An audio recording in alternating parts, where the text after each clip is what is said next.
Here today to raise our concerns about the devastating effects of muguka in our community. This actually follows up on the powerful and unsettling documentary that we had and was released the other day, Stories Ajaba, that is stirring up conversations both on the social media platforms as well as at the community level.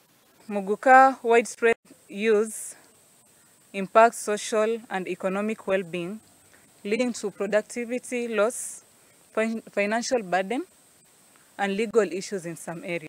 We, the people of the coast region, we demand the national government to come up with regulations yenye inaenda kuban mogoka kabisa kuuziwa the teenagers wenye wako huku mashinani.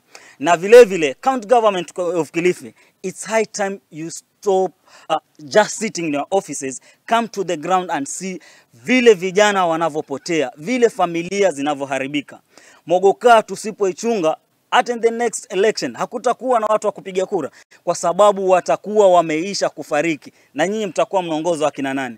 Tafadhali tukae pamoja, tuungane ili tuone ni vipi tunaenda kustopisha utumiaji wa mogoka ndani ya Kenya tukianza na Kilifi County.